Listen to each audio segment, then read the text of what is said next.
This is my arc length project. This is the route I chose for this project. I chose it because me and my friend bike on this very path a lot over the summer, since it's right by her house.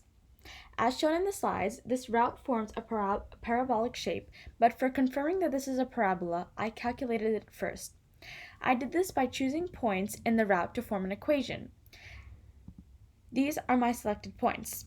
I used the Google Map tool to find the distance of these points from the starting point 0, 0, on which is all the way on the left, aka my first point, on both the x and y axis. Through this method, I discovered the coordinates of the selected points on my route, which are on this table. I then took these points and plotted them on an x and y coordinate graph. I then took these coordinates and calculated the quadratic equation they made using a calculator.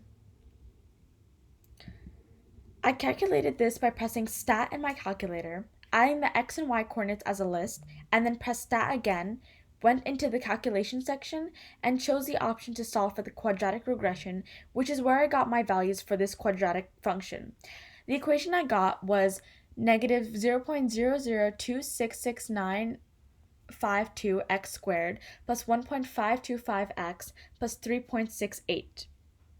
I then plugged this equation into my calculator and graphed it directly just to make sure the graph looked exactly like the graph I calculated before and the points matched up, which it did, which is shown on the picture on the right. Then to find the length of my path, I used the arc length formula. Before solving the arc length formula, I got the derivative of my function, which is negative 0.00533904x plus 1.525, since it will be needed for the formula.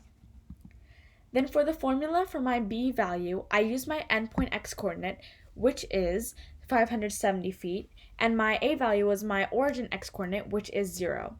I then simply solved the equation using a calculator and got approximately 745 feet. I then went back to Google Maps and found the length of the path that it tells me, which is 758 feet. And since these calculations are pretty close, since these numbers are pretty close, it shows my calculations were accurate.